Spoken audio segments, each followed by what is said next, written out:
This podcast is a production of Unfiltered Studios. If you would like to know more about joining Unfiltered Studios, please visit our website at unfpod.com for more information.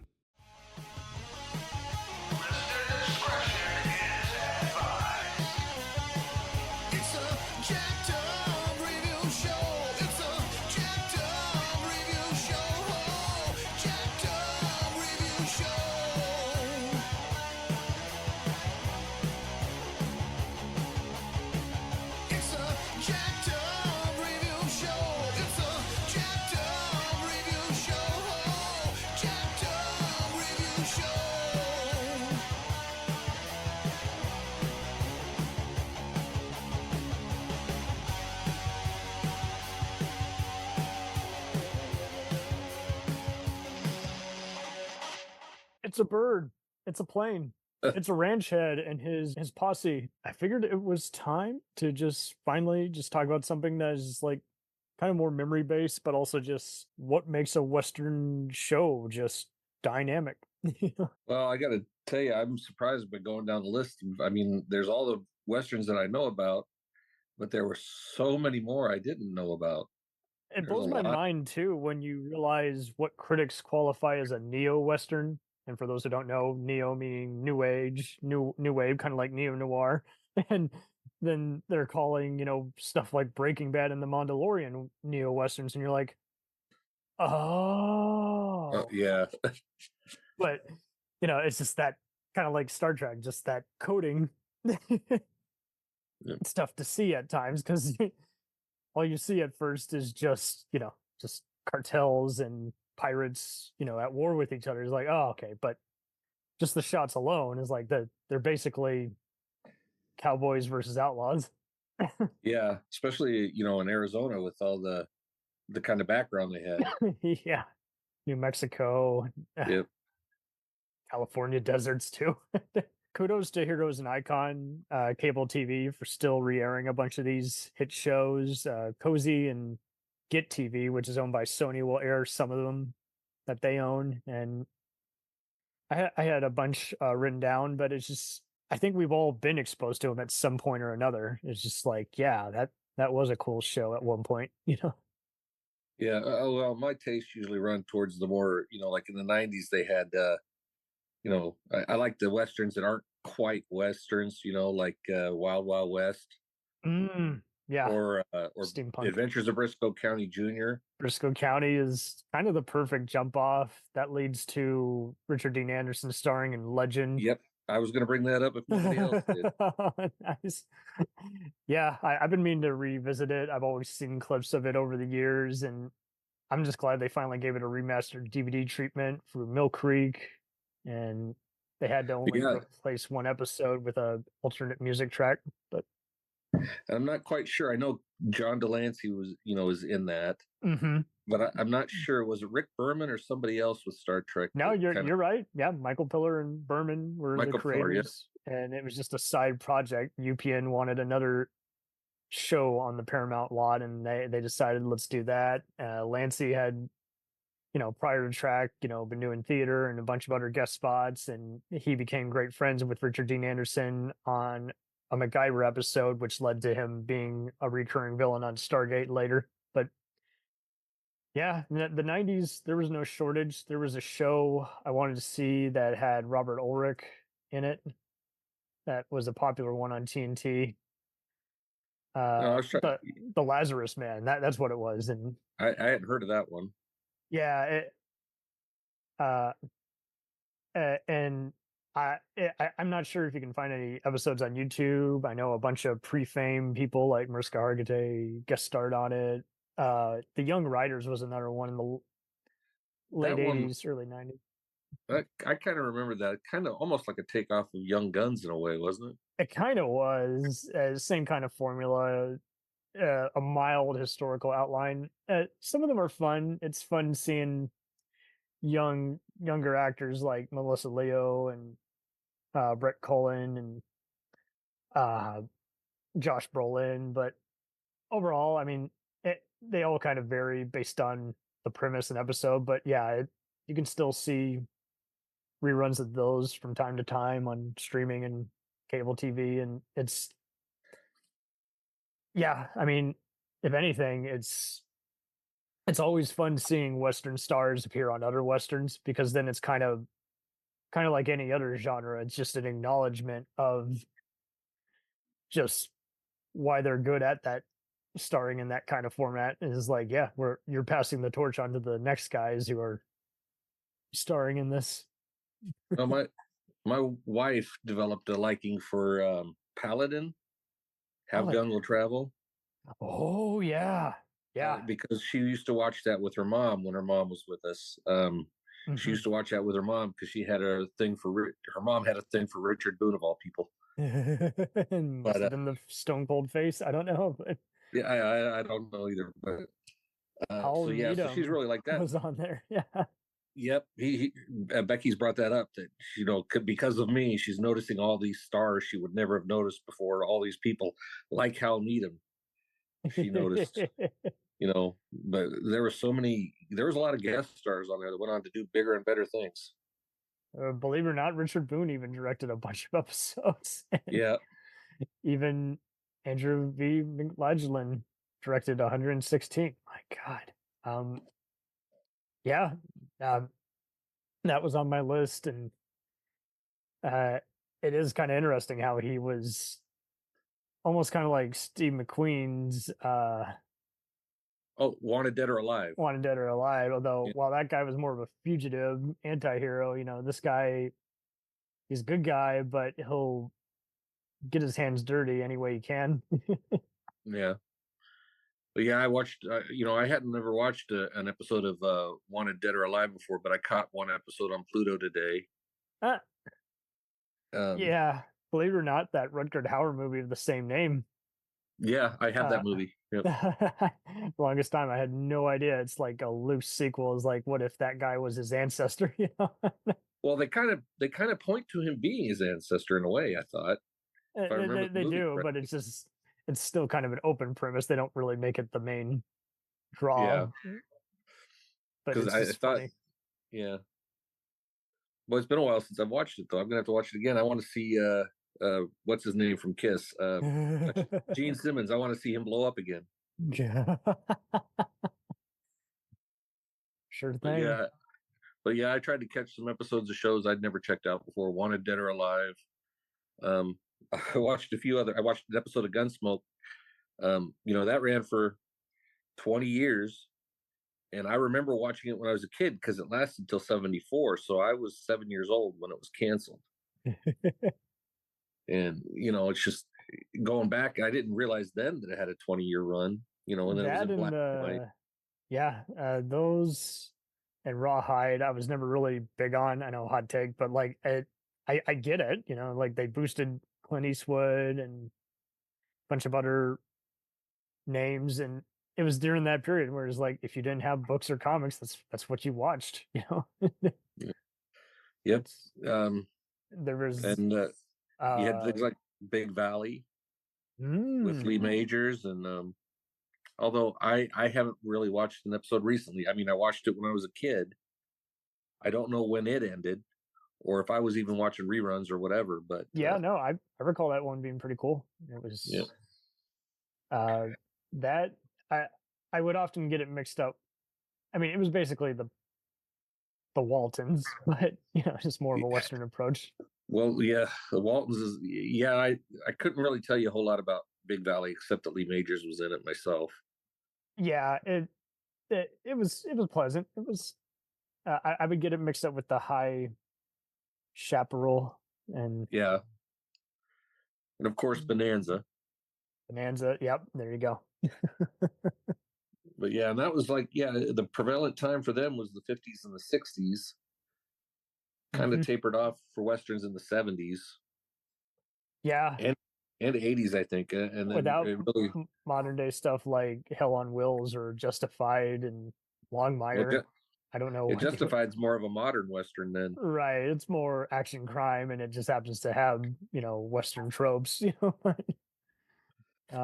But yeah, the High Chaparral I thought was cool, just showing. Apache territory and other post-Civil War sentiments that are carried on into the TV version of the Wild Wild West. Not the Wild Wild West. How the West was won. Yeah. And there's some good recurring roles on How the West was won, because like you see all kinds of stuff that just makes for a perfect pulp novels. One of the heroes gets accused of shooting another rogue general, or just being in cahoots with other Navajo that are invading their territory, and just great guest stars like Bruce Boxleitner. Bruce Boxleitner was part of the cast, but like there was so many other ones where you're like, oh, that guy. Yep. And I was just going down. I'm surprised F Troop's on this list, but yeah, it is a Western, I guess.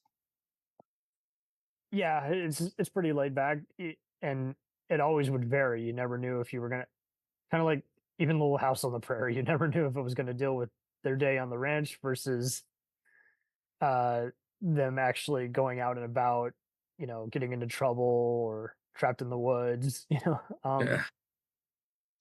But yeah, I'm glad you started with Have Gun Will Travel, because I mean, you see Lawman, you see Cheyenne, you see the Restless Gun. I'm trying to remember, is he more of a bounty hunter in that, like Wanted Dead or Alive, or is he more just gun for hire? Yeah, he was a gun for hire, basically. Yeah, he'd go after bounties. Yeah. But yeah, I've only seen like 4 or 5 episodes, but I was surprised by how many stars I would see in it. Totally. It's just so cool just seeing some of these just on repeat, and just going back to that time is like, see, that when you didn't have all what we have now, this is what you had. And some of them are still just very well done, just from a storytelling perspective. So it's just interesting when you look at some of the writers like Gene L. Coon and a bunch of others, and you're like, oh, well, but then they go on and work on a Mission Impossible type show, and you're like, see, but it's easy to transition. Or Star Trek, which was sold as a wagon train to the stars. Absolutely. And it's so funny how Ira Stephen Barr, when he was the head writer on Deep Space Nine, had to keep convincing Berman and companies, like, we're no longer wagon train in space anymore. We got to leave the ship. We got to have more obstacles. And I do think Wagon Train is probably the most effective, just because it's the Twilight Zone anthology show, but with Western stuff. I mean, and when you look at that, it's even more fun just seeing how Roddenberry started on Highway Patrol, partially because he was a Highway Patrolman growing up. But it's just funny. It's like, see, it's take away the sci-fi or horror elements, you can still have an effective anthology. Yeah, what did he worked on a Western too, didn't he? Or let's see, Roddenberry Western show. Oh, he also did. Oh, he did work on Have Gun Will Travel. So that's what I thought, because I think I remember Becky telling me she saw his name on a few episodes. That's cool. I mean, it helps that I think he also had some radio experience. I mean, yeah, he's always, Roddenberry is just one of those, like, the more you just find out about him, the more intrigued you get, just because just when you think you've turned over every stone, there's still like one. Well, there was all that. Yeah, there was all that stuff from before Star Trek that he did. Yeah, and I mean, I hope fans of his actually do go out and check him out, instead of just being, oh, we're cool, and just, I knew about this and that. I'm like, yeah, but check it out, see what he did, that instead of just saying I like him for just this. What Westerns did you probably see that were current day? I mean, not current day Westerns, but Westerns that were actually on air when you were, first discovering Westerns. I think I just, on occasion, just would see part of the Man with No Name movies. I took a while to get to them, but I would definitely see. I loved a bunch of Tom Selleck's TNT Western TV movies. He always had one, like every 5 years. Sam Elliott too. I've seen 1 or 2 of those.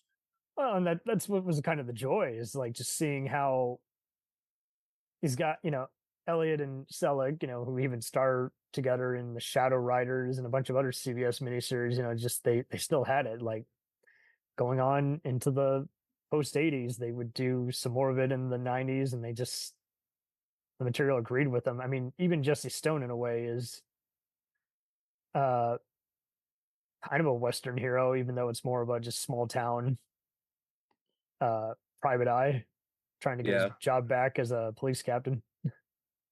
Yeah, for me, what I remembered, was like I said, Gunsmoke was on the air. It was ending when I turned 7. Another one that was on the air when I was a kid. One of the first ones I discovered was Alias Smith and Jones.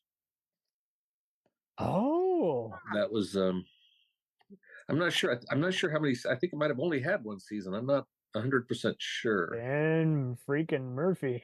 Wow. Yep. Of Mystery Science Theater fame from a few of them. I missed that one, but that's a Glenn A. Larson production. So we'll track that down. Nice. What is it about the duo do you think just stands out so well? It was just something I remembered from watching as a kid, and just watching the the teamwork that they had between the two of them. I don't even remember details anymore because I haven't really. It's been years and years and years since I've even seen an episode. I was still a kid last time I saw it, as a matter of fact. Would you say the market got pretty oversaturated before it was years of procedurals and doctor shows?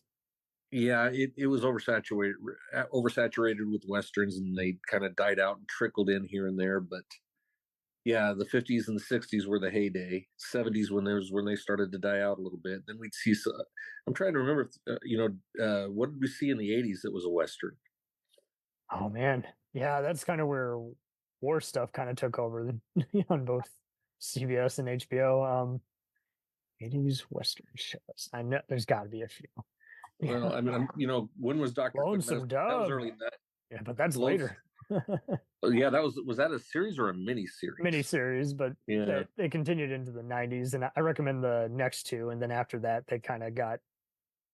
But there was apparently one called Paradise and Outlaws, and of course, we mentioned Young Riders earlier. Father Murphy is one I've heard of, but I don't think I've seen. Yeah, that's one I saw in here that I haven't seen before. I didn't know they tried to remake Maverick. Yeah, in 81, 82, they tried to do Brett Maverick. Yep, one season. Jeez. And the Maverick show was kind of an interesting one. That was a half-hour program, I think. Yeah, way shorter compared to the other ones. Yeah, and they had two characters that you'd have one episode with one character, and the next one would be the other Maverick. It'd be Brett and Bart Maverick. That's kind of, I think, what people remember about it the most was just how it was the atypical formula, and then seeing him pass the torch to Mel Gibson in the Richard Donner movie version. It was just so weird. But that was the one thing I remember about them is every episode would be James Garner, and then the other one would be the guy, I can't think of his name right now, that played his cousin. I think it was Jack Kelly. Jack Kelly. Yep. And just such an unusual gambling premise. It's like, yeah. But that's kind of what drove people to it, I guess, just because they could they could relate to, hey, this is just like Vegas, but they're showing us what it would be like in the 1860s. It had a little bit of humor to it too. I think. It was light. It was kind of like Columbo. You could watch it with your grandparents. Kids could watch it without anyone having to explain to them, what are the women doing here? What are the other outlaws going to do? It wasn't over the top. Yeah. Yeah. I guess Elliot Smith and Jones ran 2 years. Yeah. So that was 2 years. Maverick ran for 5 years. And so I always get confused. Gunsmoke ran 20 seasons. So then Rawhide ran for 8 seasons. Okay. Both very similar, but how long did Bonanza run? Oh yeah. Well, okay, so there you go. There's where I also get confused. Okay, Bonanza ran for 14. Okay, so it was the second. Yeah. Because Nice. it was Bonanza and it was Yeah, Gunsmoke. it was all right. I liked it way more, and obviously you got the original Adama on there, Lorne Green. So yeah, that would have been another one I would have watched when I was a kid because my parents would have been watching it. Michael Landon years before. Yeah. I would have. And I think it ended in 73, and then in 78 or so he does Battlestar Galactica.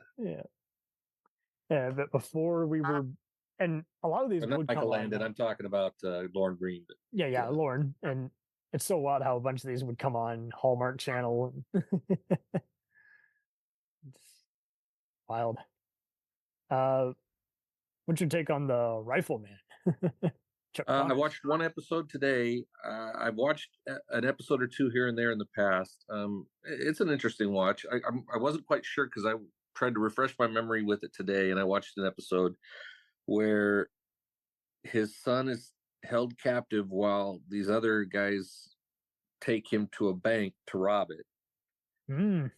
And his son gets injured while he's at the bank, and they tell him that he better not come for an hour, or so, or they'll kill the kid or something like that. Bad will happen. Yeah. Right. So an hour later, he comes. His kid's been injured, so he goes on. But he turns out okay. But he still goes out trying to hunt down the bad guys. And he wasn't a cop in that. I'm not sure.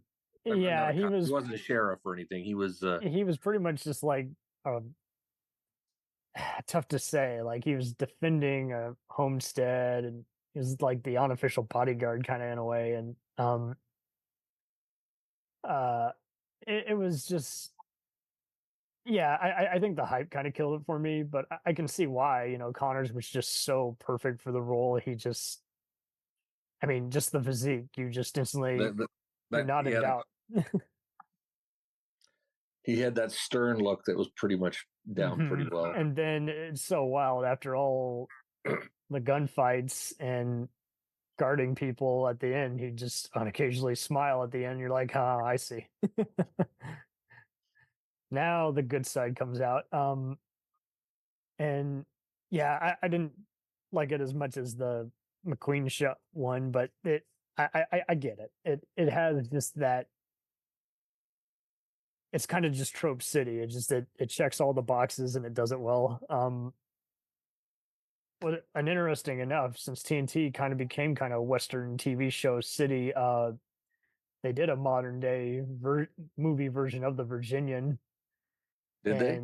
Yeah, in 2000 with Bill Pullman, and it's just so funny because I did check out the show years later and thought it was quite fine. Just Gary Clark, James Drury, Lee J. Cobb, Lou Gallagher, and that same kind of deal. Like I like how the Wyoming setting, you kind of got some background story on while also seeing again a mixture of ranch life, city life, bounty tracking, and other adventures. So it is interesting how, I mean, I can't blame anyone if they get any of these mixed up because, it's kind of like metal music.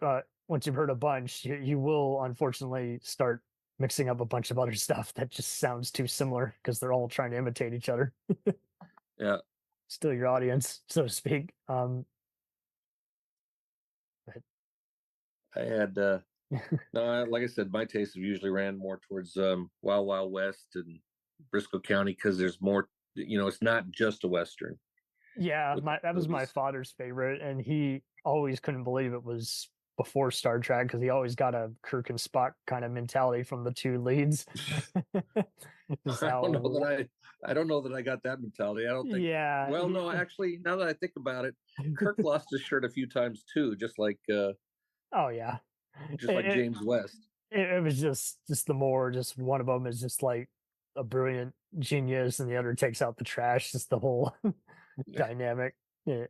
And it is wild how they brought it back throughout the late 70s, early 80s, more Wild Wild West, and fun fact, future Odo portrayer Rene Jonas was on there as a recurring character. So Was he yeah, on the movies or the yeah, TV movies and 80s reunion that was short lived. So it's just interesting how everyone's been on a Western at some point. We usually think, hey, you're a genre star, you just do slashers and TV B movies. Like, no, they've done plenty of time playing cowboys and gamblers and outlaws.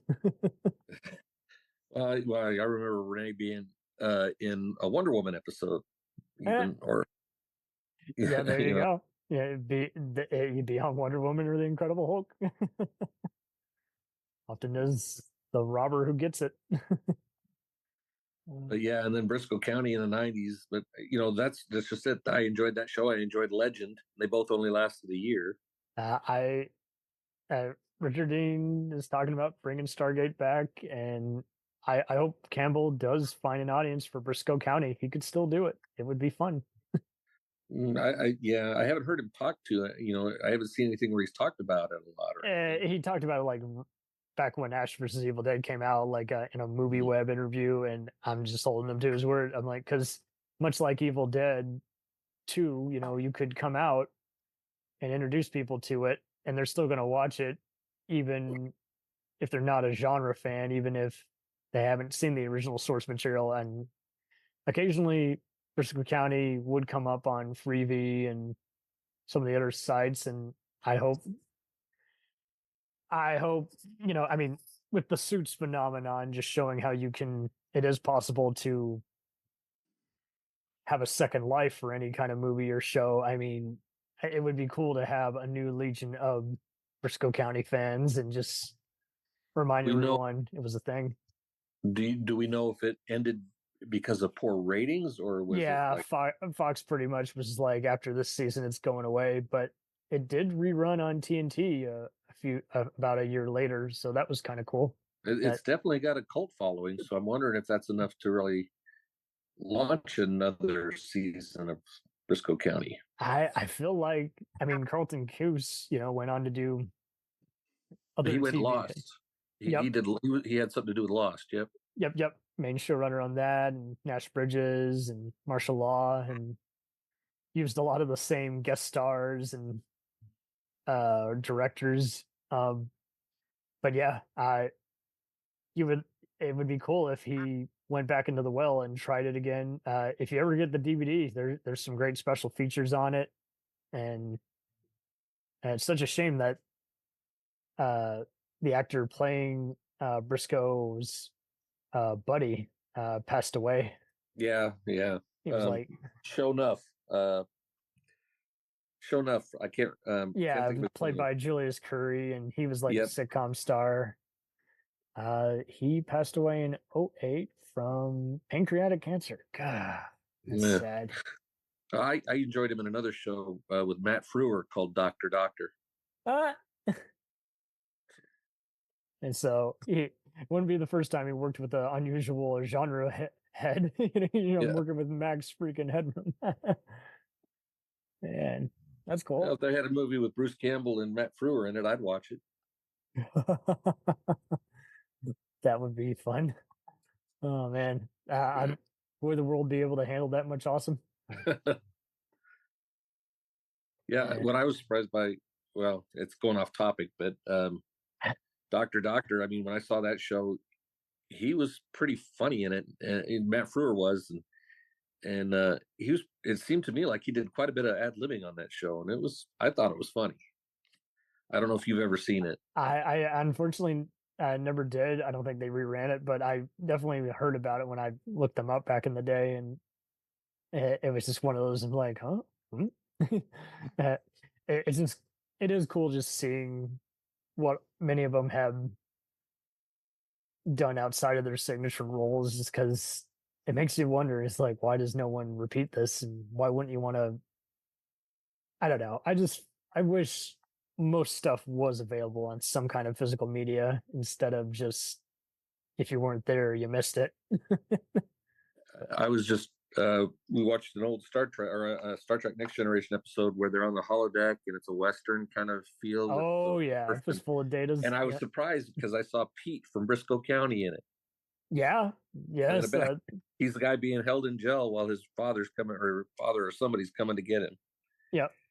And John Piper Ferguson, I mean, there's a man who's just he was like born in Australia and he's Canadian raised, and so it's just he's Mr. B movie. He has done it all from the Tarantino produced Hardcore Logo to.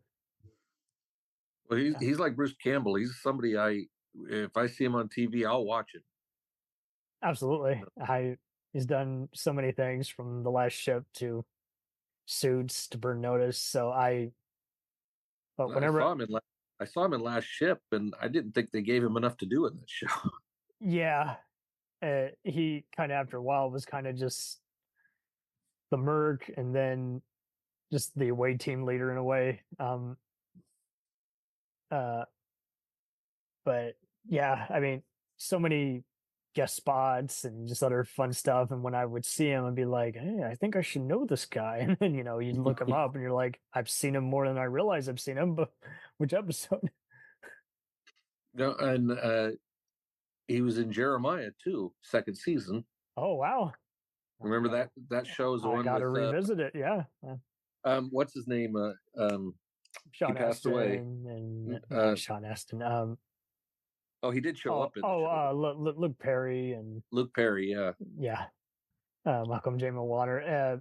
On the Dads from the Crypt podcast, or actually no, How Not to Make a Movie, where they interview the main writers of Tales from the Crypt. They did actually dedicate an episode to Jeremiah and talk about how one of them got involved with that. And long story short, it was a good show, but behind the scenes, a lot of the writers were kind of annoyed because by that time, kind of the Babylon 5 creator who was running it was kind of a control freak, and he was kind of hiring just anyone he wanted.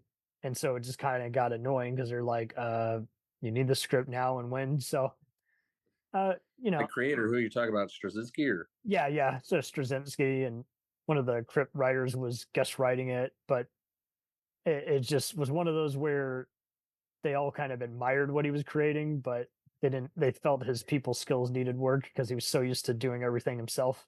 Yeah. Well, he tried to write like all the scripts at least one season. Yeah.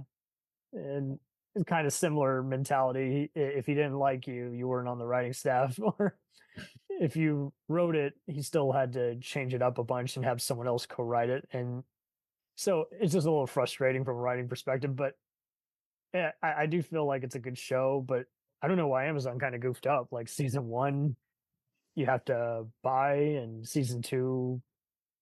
Yeah, it was weird. I mean, I got season 1 on DVD years before, and I couldn't find season 2 for the longest time, and I finally I bought it digitally off of. I didn't know it existed for the longest time until in the mid 2000s they re-aired it and modified it for Sci-Fi Channel.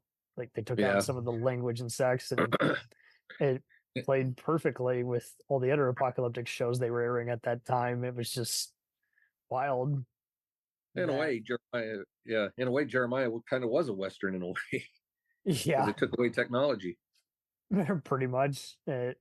Take away the Mad Max costumes, and it's basically a TV Western. And I don't know. I just miss when people would just give everyone a chance instead of just like, it's got to go now. So I feel like the streaming game's kind of spoiling some people. Well, yeah, I got to wonder now with the diversification of all these, online streaming apps and stuff, just, how do they do the ratings anymore? Yeah. Because it's just so diversified. It can't get the rating. I can't imagine any shows getting the ratings they used to do back in the day. It's like they are, but they aren't. Like they're getting a bunch of clicks, but then there's a bunch that aren't getting clicks. And so it just means a lot of people are having to do the math differently, which they don't want to do. And then you get just all these other guys who, I mean, after the writer's strike, they have had to pretty much figure out, it's like, okay, you're going to pay everyone what they're worth, like the directors, writers, and actors are going to get these residuals instead of one giant fee and 5 cents, a year later. So, and well, there's been some good westerns in the last, like, I guess 10 years or so. Hell on Wheels was a good one. Hell on Wheels. There's one I want to check out that was by Scott Frank. You might know from doing a lot of those adaptations like Out of Sight and okay, the Wolverine movies and a bunch of other. He got frequent collaborator Jeff Daniels to be on this one show called Godless. I've heard of that one, but I hadn't seen it. That's a western too, isn't it? Mm-hmm. It was a western miniseries, and actually, did it start? Yeah, no, I was right. Okay. Yeah, and Michelle Dockery from Downton Abbey and Jack O'Connell. Wow. Okay. There's one I want to see with Emily Blunt. That was on Amazon and also a miniseries. It was called The English. Yeah. English. I'm just looking at that right now on this list. I mean, lo and behold, just like war shows and historical epics, you'll find them. It's just, like you say, it's a head scratcher. It's like, this would kill now. What was it really in the wrong place at the wrong time, or was it just producers with money to burn who didn't want to continue? Well, I guess like things like Briscoe County, they just had to have the right platform, I guess. And Fox, I guess, just wasn't it. That Fox tried to do. Fox was the one behind Legend as well. Yeah. Oh, well, no, that was UPN, but same difference. Oh, UPN.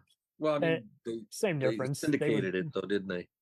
Kind of, but same difference. They would cancel after one if it wasn't drawing Star Trek numbers or like their various sitcoms for urban crowds. Yeah, or Firefly, for example, is a good one. It's just a total sci-fi western. Yep. But you're like sitting there going, why was this canceled? Yeah, it had so much to cover. It's just getting started. But and then of course Deadwood. Great. It's been over 10 years for Deadwood, right? Absolutely, yeah. I was really glad. I would see some of it growing up, and I was like, this is going to be very heavy subject matter. I should wait a while, and I'm glad I watched it around the time they had the reunion movie, because the movie was kind of its own cool thing. But man, I can't even imagine just being back then if they had pulled it. I've been there when they pulled the cord in the third season. I would have been like, why? They're just getting done. Yep. It was a pretty hard hitting, and violent, really, movie. Yeah. And show, yeah. But I think the characterizations were just perfect. Like, you just, much like Rome was showing just the Roman Empire and the various people who inhabit it and break their own standards of the time. It was just interesting how all these guys have a mutual respect for one another and then have to find a common enemy who they all take down together, and showing which in this case at the end of it was Hearst, wasn't it? That they were trying to take down. Yeah. The inspiration for Citizen Kane. Yeah. And I loved how they showed the Earp brothers visiting town in those 2 episodes. That was cool. And just so many other great guest stars, even actors who they would recast in different roles just after heavy makeup. So, the guy that I should know his name. I've said Powers it off enough. No, not Powers Booth. The guy who he shoots Buffalo Bill in the back, and then he shows up later as a different character in Deadwood. Garrett Dillahunt. Yeah. Yep, that's it. It's so funny. He's that one character in season 1 and season 2, and people are like, "Why would you do that?" And it's like, "Well, that's just it." David Milch was used to doing that on all his other Steven Bochco shows. And Garrett Dillahunt's another guy I love to watch on TV. I mean, watching him in Walking Dead and. The Terminator show. Yep, he was in Coen that too. Brothers. And he's one of those guys I wish would do more. He's pretty busy, but he's done so much I can't keep up with it. But I when I saw him in No Country for Old Men, I was just so shocked. I'm like, oh, he's playing a good guy for once. You just blew my mind because now I'm going to have to go back and watch No Country for Old Men. I don't remember him being in that. He's just one of the deputies, and not really significant, but it's just interesting just because they spend their time on all kinds of different actors and characters, and it's just so funny. He's just like in good spirits, and it's just so interesting how the rest of the movie is just so dark. He's like the only guy with a glimmering hope. Well, I never did check out things like I knew my stepdad used to like Cisco Kid. I tried watching it, but I was not a fan of Cisco Kid. Saw the Harrison Ford movie. Actually, no. That was Zor. No. Harrison Ford.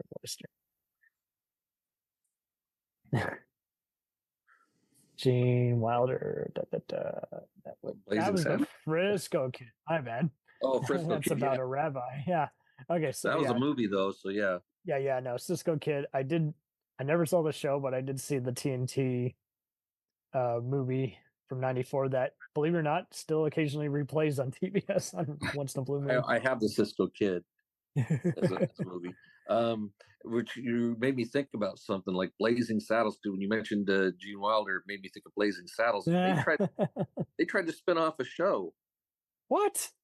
They tried to spin off a show called, I think it was called Black Bart. Now I don't know if they went beyond a pilot episode or if they filmed a few episodes, but it was Lou Gossett Jr. in the part. What? And I watched it. It was hard to watch, but it was like a half-hour sitcom. Wow.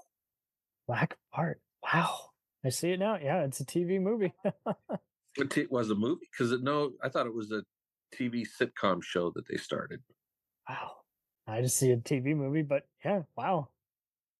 That's I had no clue. And so wild how they wanted to repeat that success. Yeah, but they didn't do it very well because I saw the pilot episode of it and it was hard to watch. We'll return after these messages. If you like small town mystery, crazy news, and wild history, then the Florida Men on Florida Man podcast is for you. Each week, Josh Mills and Wayne McCarty bring you the absolute best Florida has to offer. So if you're looking for a show that's safe for the family, but funny enough to help you escape everyday life, then listen to the Florida Men on Florida Man podcast. That's Florida Men, plural, on Florida Man podcast. Hey, it's Brent Pope, the host of Breakfast with Brent Pope. You've seen me on some of your favorite TV shows saying things like, "Give it up, Jimmy. You got to sink this putt to win." On Breakfast with Brent Pope, I sit down with guests from the entertainment world, and we do it all over breakfast. Or should I say Brentfast? Every week on Brentfast, you get inside Hollywood info and tips, great breakfast recs and booty debates. Most of all, you get the most delightful 30 minutes of your week. So dig in. It's Brentfast time. Listen at Brentfast.com, Apple Podcasts, or wherever fine podcasts are found. The Jacked Up Review Show podcast is honored to be part of the Blind Knowledge Podcast Network. Join anytime, talk the talk, and enjoy yourselves. There's something enlightening for everyone with this crowd of cool cats. Check them out.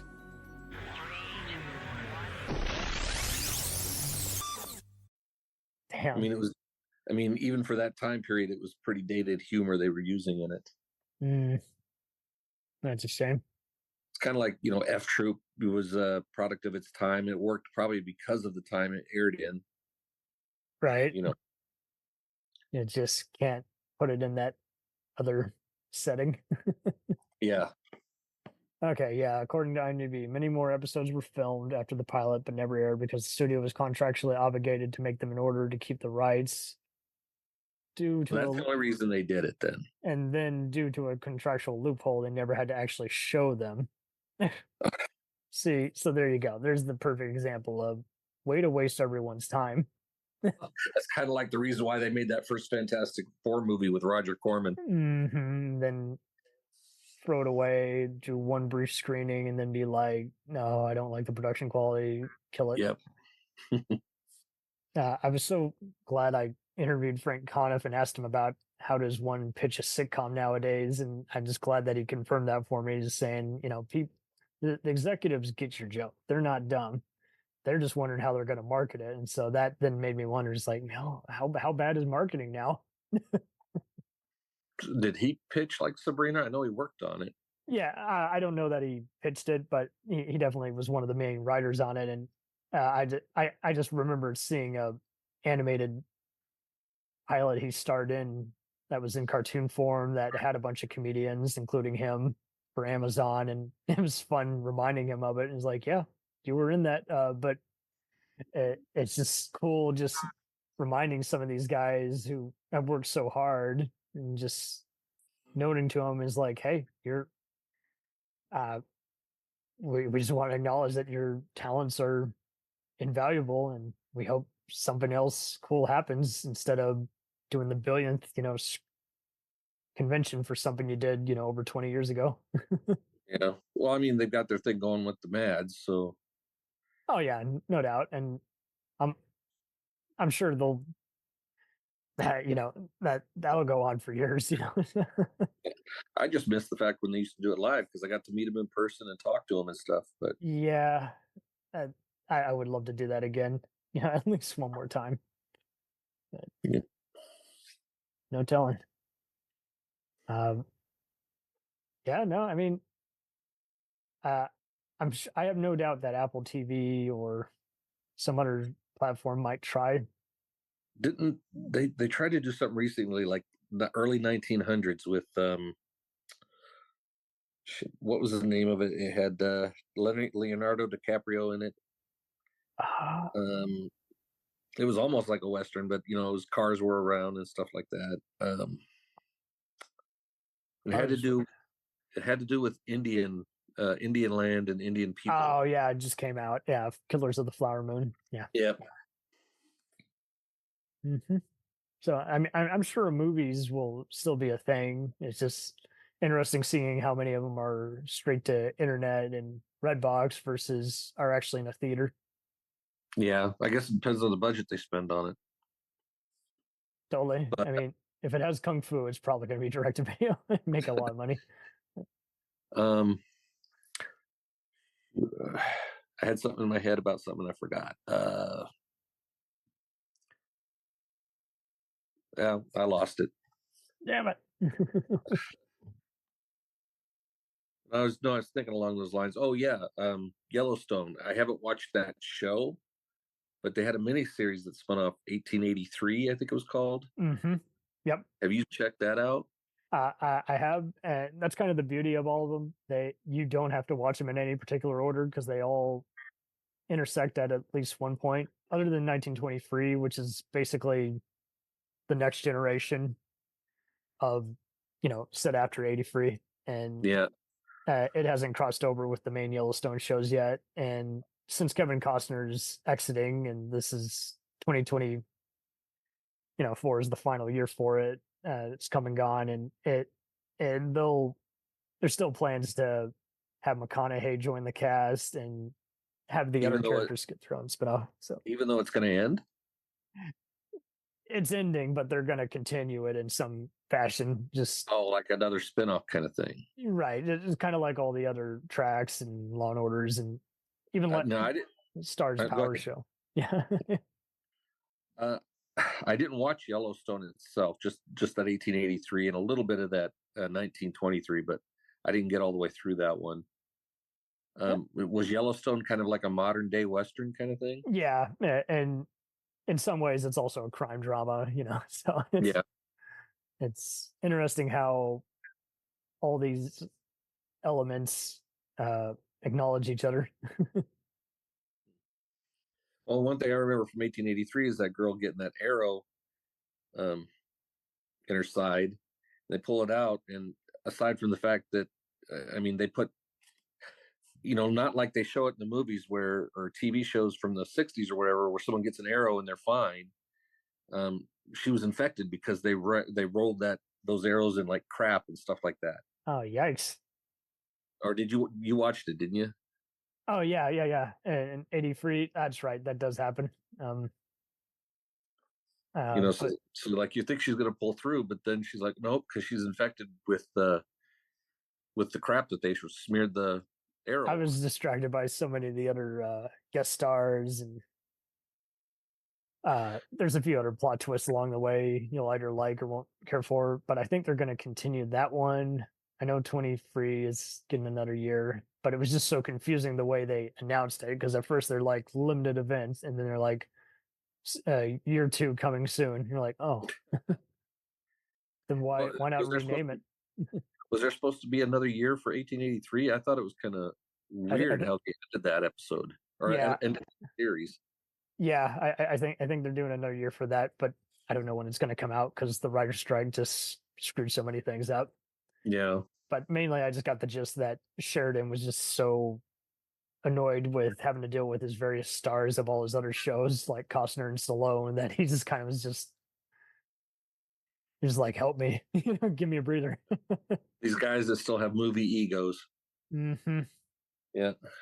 And it is wild though how he went from being an actor who was on shows like Sons of Anarchy and then, becomes a script writer, writes hit movies like Wind River and Sicario, and then just, he's formed his own, he's taken over the Paramount business. And it's just interesting how he buys all this land in various states, and he wouldn't be surprised if that's where he's also filming his various places. So he bought a bunch of land for the studio?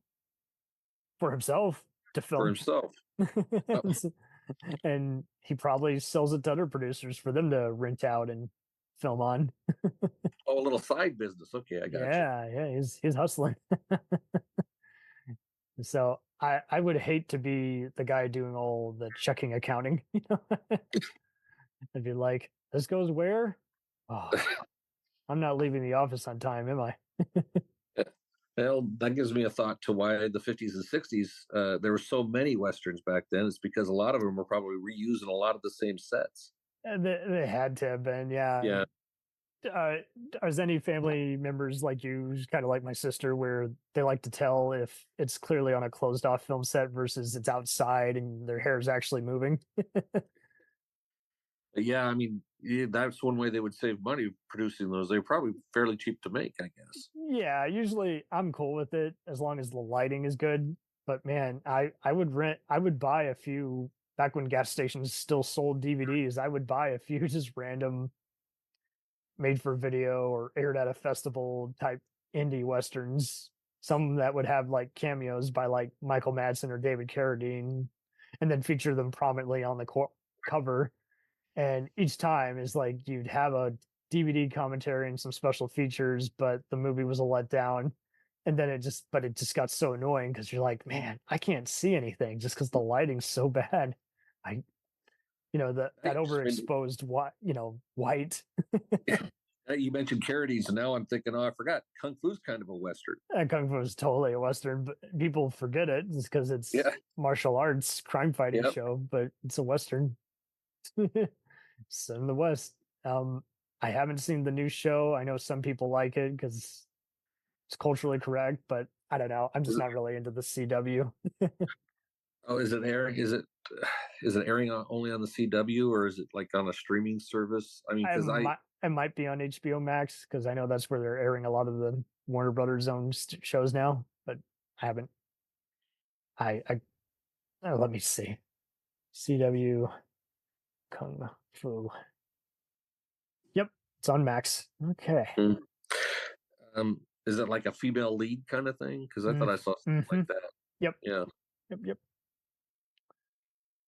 Yeah, I feel like we've kind of summed up a lot of the best, but I'm cool. I do think it's cool how some of these are again becoming a franchise, and even if Yellowstone goes downhill, I think more good has come out of it just with the amount of jobs it's shown and reminding everyone, hey, Western. I mean, because I know people who don't care for gangster shows or Western shows, and they watch those shows, so that's a breakthrough, like. I see people who don't like doctor shows and they would watch stuff like St. Elsewhere or New Amsterdam. And, we talked about Track, same kind of deal. I see people who aren't into pew pew space battles, but they'll watch something like that because they love the characters, they love the scenarios, they love the thrills and chills and just other philosophy in it. So I mean, if you can make it larger than life, and I mean, South Park's kind of an anti-cartoon, so it's just, but it doesn't. It kind of takes stabs. Yeah, that's one of those shows that takes stabs at the establishment. Right. It could only be animated because that's how you get everyone to calm down and not take it too seriously when it's serious. So it's funny. I mean, it's kind of like with video games. It's like if you want it, and people are just now finding out ways to transform medium into another format. So I guess let's hope we keep evolving because I don't know why it's been a mystery this long. Yeah. If you can make any version of Mortal Kombat or Sonic the Hedgehog a hit, and everything else seems to suffer just because people haven't played the game or they don't have an actual script. My issue is I often feel like they're as bad as watching someone play a video game because they're, you feel left out. It's not very engaging plot wise or entertainment wise. You're just like, okay, I can leave the room and nothing much has changed. That means more cookie cutter then, doesn't it? For kinda. Oh, and that's right. Amazon Prime just came out with a new version of Zorro. Oh, I wondered. I mean, I was just looking at here. We never did mention like Zorro, like the older version. Yeah, I always wanted to see the '90s TV show version. I'm not sure if you ever saw that one. No, I didn't see the '90s version. Yeah, it even featured a young future A-lister known as Daniel Craig. But yeah, yeah, I definitely didn't see it then.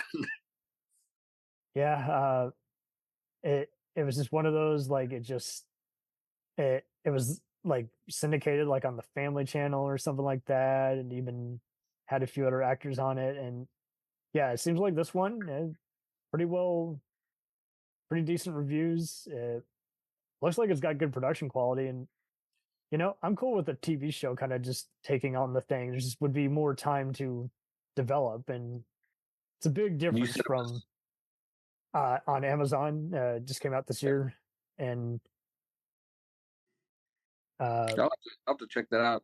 Except my wife doesn't really like the harder hitting. Like she didn't care for Deadwood because of the nudity and violence and language. Yeah, that'll do it.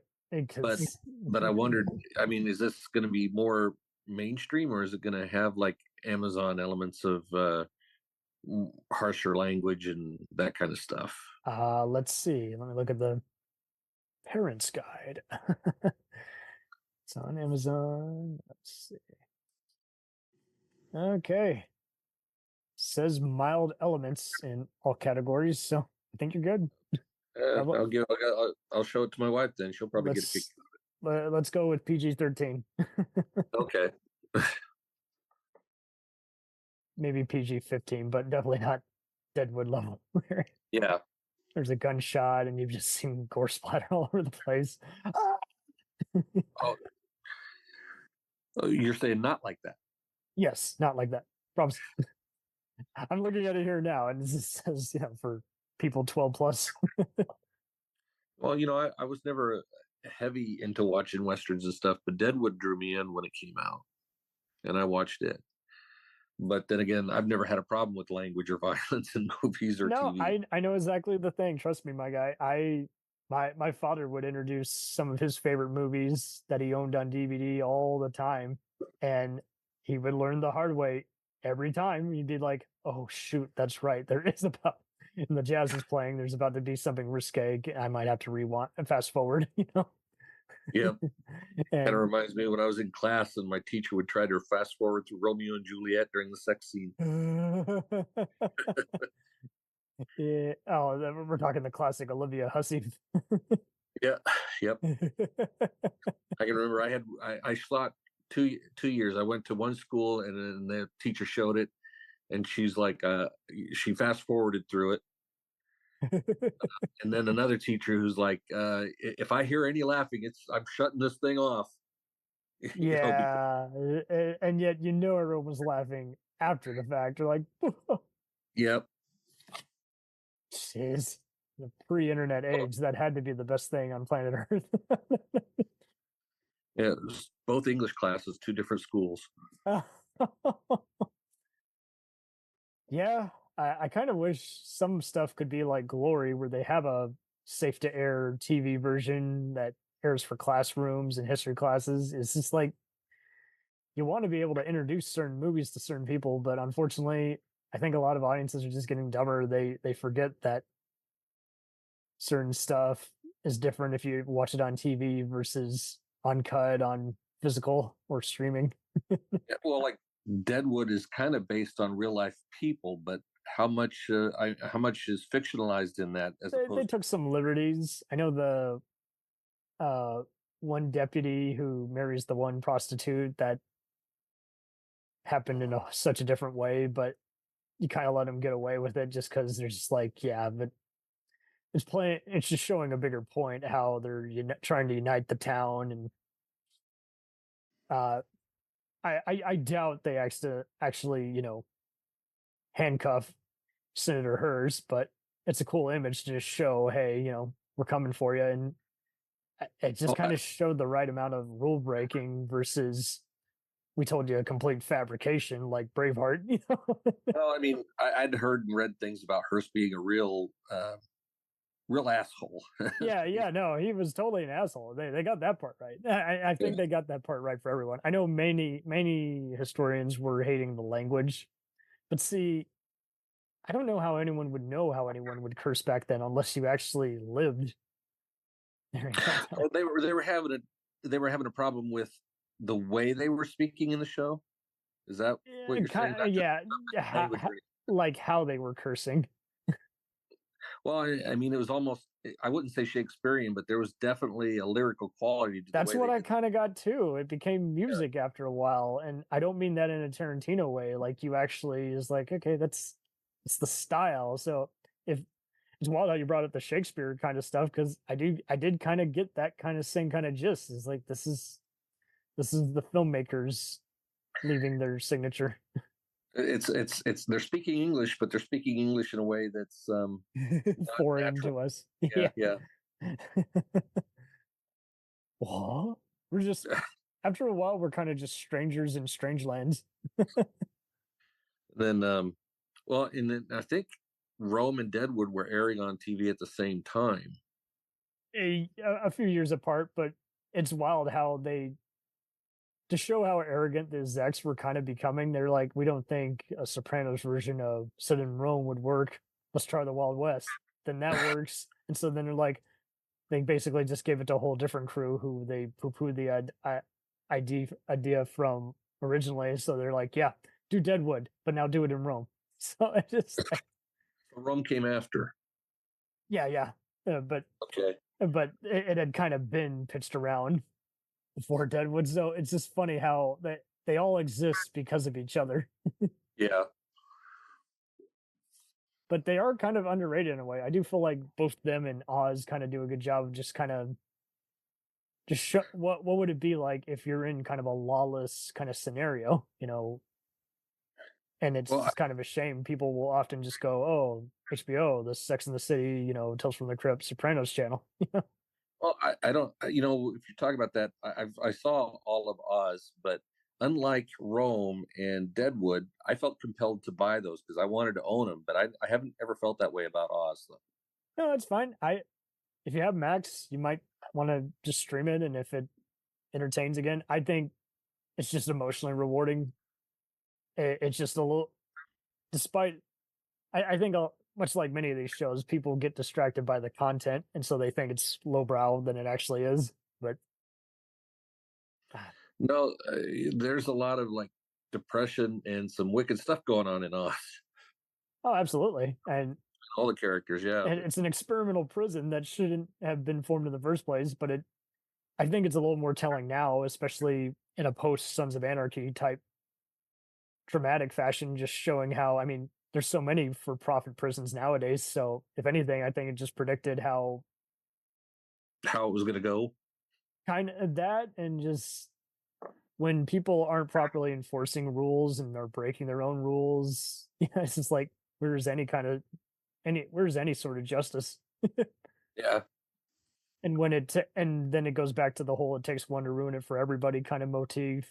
There's prisoners who are trying to free themselves and do a plea of insanity, and you're like, oh my word, no. Mirror poop on walls.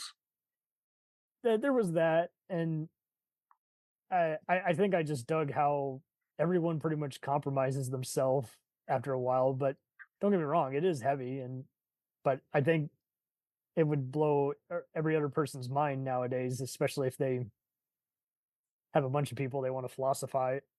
Oh, I definitely like certain actors in it. There's a guy from Ghostbusters whose name I am not remembering Ernie Hudson, right yeah, as the Ernie warden. Hudson. Yep. Yep. Probably his second best known role. Yeah. And then there was a guy in it that I remember from the Weird Science TV show. I think he was playing the guy. I think he was a lawyer or something, and he went to. I can't think of his name, but I liked him Lee too. Turgeson, yeah. Especially how he compromises himself there. He was just a criminal defense lawyer, and then he accidentally ran over a kid and paid the price. Right. Becomes the prison bitch, so to speak, and you're just like, and then just things just snowball and get worse and worse as time goes on for him. Yeah, he can't catch a break. And especially thanks to that Mr. Jameson in the Spider-Man movie. Yeah, J.K. Simmons. Yeah, J.K. Simmons.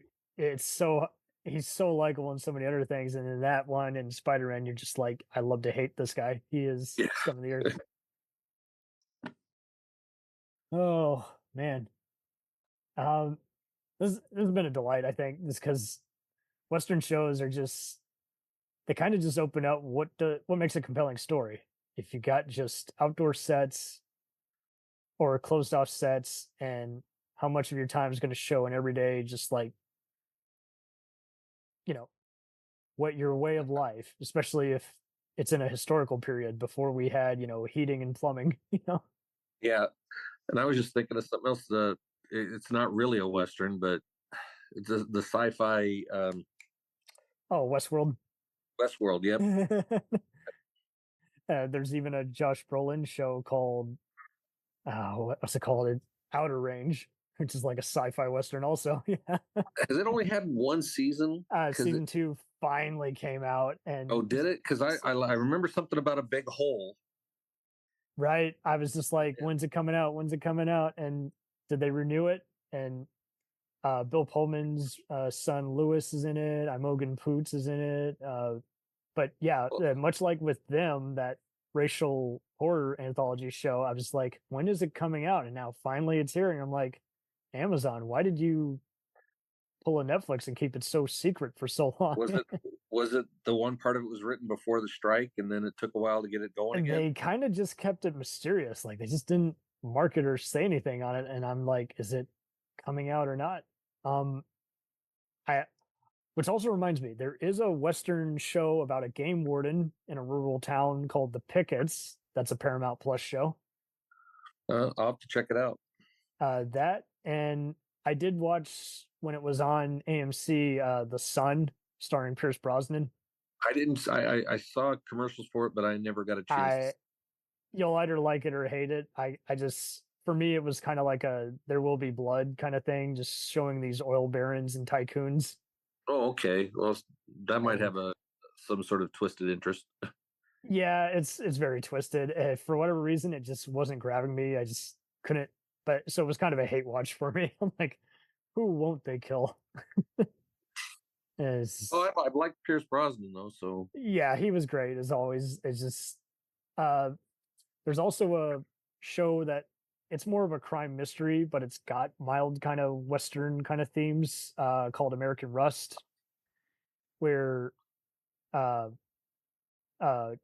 once again, making a second appearance on here, Southwest Pennsylvania police chief, played by Jeff Daniels, decides to investigate some opioid sellers and unusual, just bizarre drug crime sprees. Yeah, is it what streaming service is that? It's on Amazon now. Okay.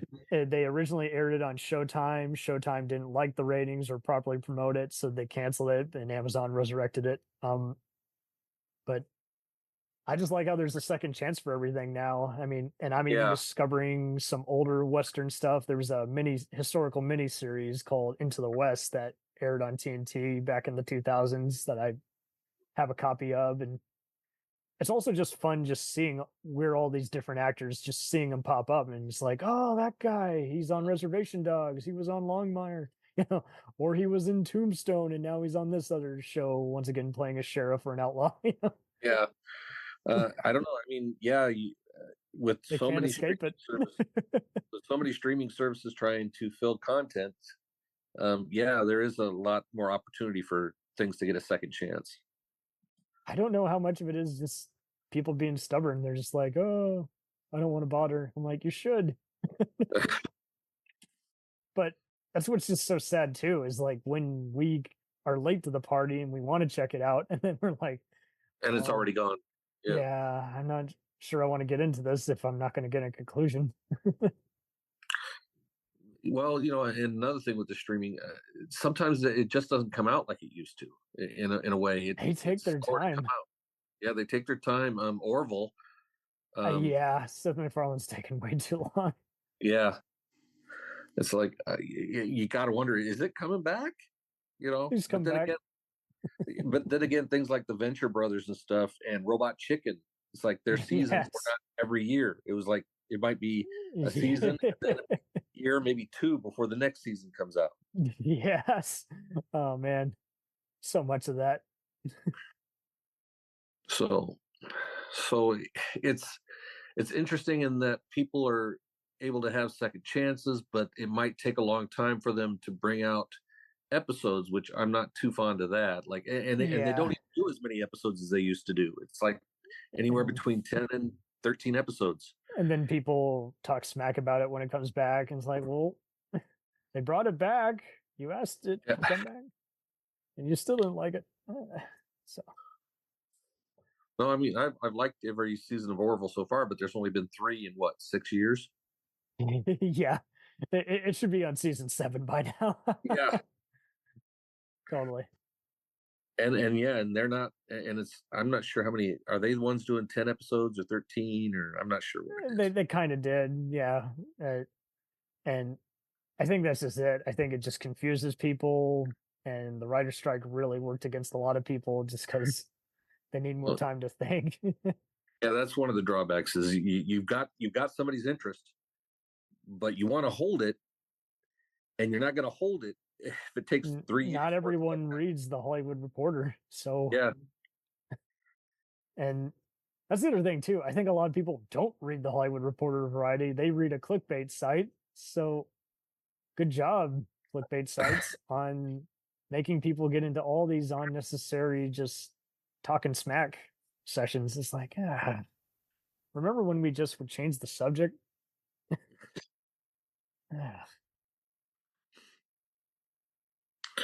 I'm kind of sorry I was the only one to join you today. Yeah, what the hell?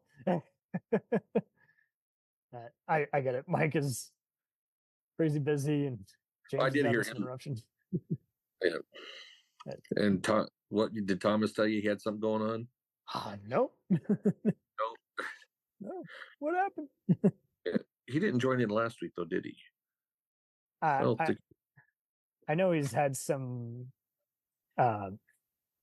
just part-time stuff at work. But okay. Yeah. And it's all good. We'll get there. I hope people listen. Well, I mean, there's a lot more back and forth when you got at least 3 people on it. Sure. Absolutely. Or James or Thomas throwing in their impressions or whatever. Yes. It's so hard to keep up. We're just like, you did it too well. Oh man. And I'm trying to think of who's a cowboy star you could even do an impression of. You know, you could probably do, obviously Clint Eastwood's the best known one, John Wayne. Well, John Wayne would be probably the easiest for people who can do impressions anyway. Well, stranger. Now we just got to see them try to, we got to have them on video and try to see them do the walk. Yeah, or the punch towards the camera. Yeah, fun fact, they teach you that in stage combat. Well, I was watching that Wanted Dead or Alive where he threw a punch at somebody and you could see it didn't connect. Huh. You can see that a lot if you pay enough attention, but yeah. Oh, I bet.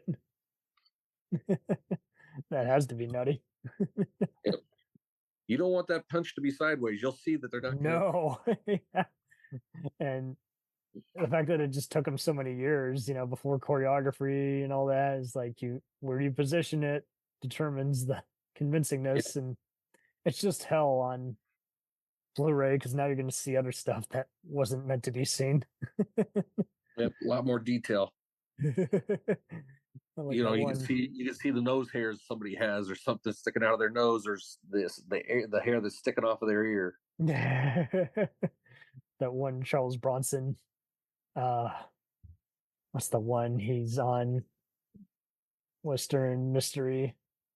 It's Breakheart Pass, and he's tackling someone on top of a train, and it's the most on Bronson looking guy tackling the guy. You're saying so it's clearer now that it's not him than it has ever been before. I'm sure everyone has seen it, and it's not big enough to be an issue, but at the same time, it's also just distracting because I get that it was before you could look for the viewfinder and see if you had the shot or not, but you're just like, Or watching old westerns where they're falling off the top of a building and you can see the ground kind of give away because you can tell there's a match. There you go. Yeah. I even remember seeing that in an old Night Stalker movie. Oh, really? Yep. The guy drops off camera, and then just right at the edge of the camera where he's supposed to drop off and you're not supposed to see him, you see like a pillowy like mattress or something pop up into the screen and drop. Oh, jeez. But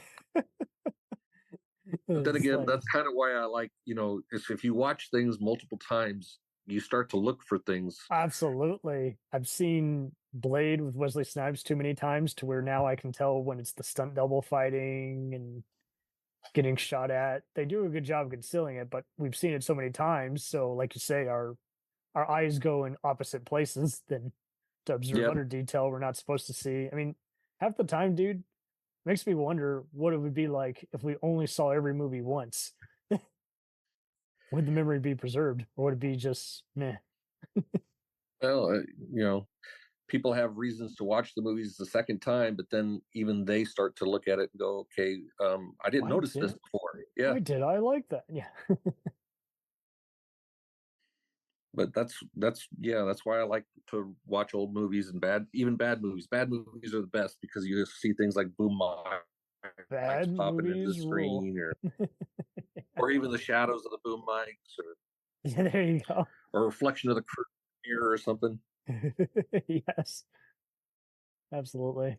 And if anything, it just makes us appreciate it more, as opposed to we see a movie that's just bad and we're just like, I can't tell you what worked about it or not. Like Plan 9 from Outer Space, they always make fun of Thor bouncing into the wall. Thor, yeah.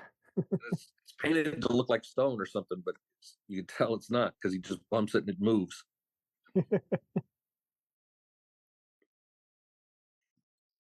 Absolutely. It just and I wonder how even just wrestlers of that time, just let's say they had the marketing of what we had today. It's just Well, wrestlers of that time, I mean, it was just as fake for the wrestling then as it is now, right? it is. It's like what would have happened had they actually treated them like people back then? Yeah. Oh man. Interesting. I think I remember seeing a documentary about, like I think it was Jake the Snake. Can't. What was his name? Jake the Snake is all I can remember. Yeah, Jake the Snake Roberts. Yeah. Yep. There's a documentary about him, and man, yeah, they fake the wrestling, but they do a lot of physicality that gets them hurt. Yeah. Yeah, you still get hurt in some way, whether it's the off-in-kind treatment or things people say to you, not treating you like a person, treating you like a circus freak. And now you're making me think of the wrestler with Mickey Rourke. Yeah, I'm sorry. Not trying to impress anyone.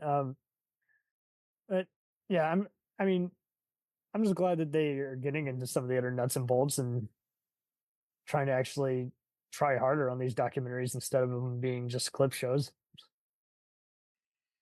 Yeah, they're interesting to watch. I'm trying to remember if I watched any others. I remember the Jake's the Snake one. I still got to see Dark Side of the Ring, and I haven't even heard of that one. it's a Vice one. I'm not sure what it's on, but for some and then reason, I remember one about Thor Mickelson. I think is that how his name's pronounced? I think so. From Mystery Science Theater, he was in Zombie Nightmare. Yeah, and he kept eating everybody. John Mickey Thor, yeah, that's what it was. Yeah, and he and a bunch of other guys were like just living on a different planet. And it's just like, yeah, Adam West is like, what am I even making? And there's another guy who. And Tia Carrera's in that too, isn't she? Tia Carrera, yep. Yeah. And she didn't realize there was an audience for it until like that remastered MST3K like DVDs came out, and they started asking for her signature on it, and they told her what the show was about. She's like, I had no idea. No, I was watching the Mickle Thor one, and it's kind of funny to see. You think these guys are living it up and having all this money and stuff, and it didn't look to me like he did from that documentary. No. Yeah, if it's too good to be true, it probably is. Yeah. Fortunately, a lot of the Western stars have lived pretty long and toured cowboy heritage museums, and I still every once in a while will get an issue of Cowboys and Indians magazine at the store just to see some of the new interviews they have. So. Well, Gunsmoke ran 20 years. There's a lot. I'm sure there's a lot of guest stars in that. I saw Tom Skerritt. I saw Tom Skerritt in the one I watched, and it was the last season or two of the show that I watched the episode today, and it was Tom Skerritt. And Becky and I Tom Skerritt also showed up in an episode of Time Tunnel, because last week we were watching an episode of Time Tunnel. He shows up on that. Perfect. And I had no idea his career went that far back. Yeah, and then in Cheers, he was also, Kirstie Alley's character was pining for him, like which show for his character, because he's one of the guys that's like one of the major bigwigs. That's right. The bar or something. So it's like this last month we've been seeing him all over the place, and we didn't even watch Picket Fences. It's on Hulu now, so there you go. Yeah, he's another guy who has went from the Air Force to acting in movies and just all sorts of unusual roles. Pretty likable character actor. Yeah, I didn't know that he had a career before Alien. Yeah. Oh man, it would be cool to see who was the 2 or 5 timers club of any other syndicated Western show. Just see how many times they run it.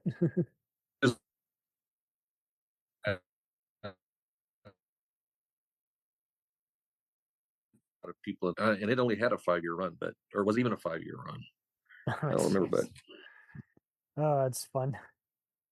This has been a delight, my guy. I think it's we have shown just about anybody can play an outlaw, cowboy, ranch hand, rustler, gambler, and in a Western, like it's just kind of fair game. It just works better for an ensemble, kind of like a heist movie. Instead of I got to get pumped to play this superhero or this Delta Force operator. I forgot to mention, didn't they make Magnificent Seven into a TV show too? Yes, they did. Yeah, 90s. Ron Perlman. I always meant to see it, and fortunately, it's been streaming. I haven't seen. Yeah, I haven't seen. I've just seen the original Magnificent Seven, and then the remake movie they did. I never saw the TV show.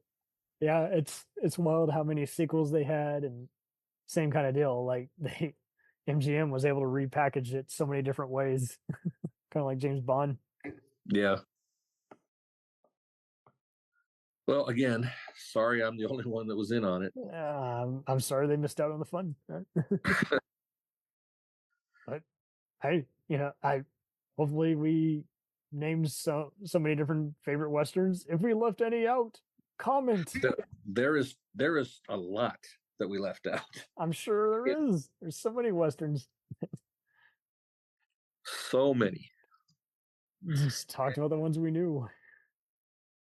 And was I right calling that Blazing Saddles spinoff Black Bart? Yeah.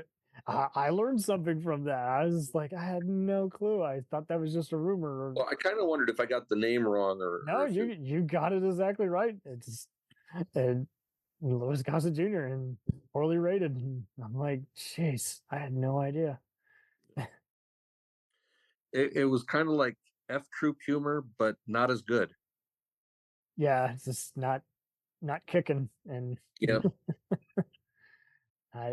It just shows you how it's not just a matter of who's even holds the reins as much as it is just the format and execution. There's so many factors. And well, and I was seeing this, and because he's playing the black sheriff character. Yeah. Which I can't, and is this Lou Gossett Jr., the guy that's been in like what, Officer and a Gentleman, and he even did a HBO TV Western movie with Anthony Edwards, and rest in peace. There's a man who's been on 5 decades of the small screen. Yeah, I gotta wonder what his first appearance was on a show. It's a great question. Probably a episode of Mannix or. You just don't think he goes back farther, like the 60s? Oh well, he does actually with Pointier. I would have to look at it again and see how much of it is theater versus local, plays. And I can remember I was surprised, like looking at an old episode of Dragnet, and I saw Harrison Ford in an episode. I don't think I saw that one, but that's awesome. He was on a Kung Fu episode playing a guy named Mr. Harrison. So yeah. Oh man, now, that I don't remember. It's been a long time since I've seen Kung Fu. He is on an episode of The Virginians, so there you go. And it's just fun just seeing various people, just how they evolve. Well, Jack Nicholson in Little Shop of Horrors. It's one of the first things. I don't know how far back he goes, but Little Shop of Horrors is like 1959, 1960. Yeah. And that he's playing the guy who loves getting his teeth drilled. Or have you seen that? Yeah, Nicholson. Yeah. Yep. Yeah, it's so crazy. And then I'm trying to remember who played that character in the musical remake they did in the 80s. Nice. Steve Martin played the dentist, I think, or I think so. It's just, I love it when they repackage people. It's like the ultimate tribute to people who have seen it for so long. Yeah. Well, thanks for talking to me. Anytime. Here we are. Entertains.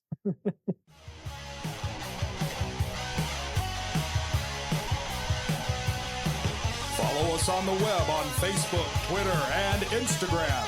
The podcast is available on Podbean, Spotify, iHeartRadio, Anchor, Apple, and anywhere else podcasts are available. Feel free to review our show and leave comments on any of those sites. Thanks a million for listening. It's a jacked up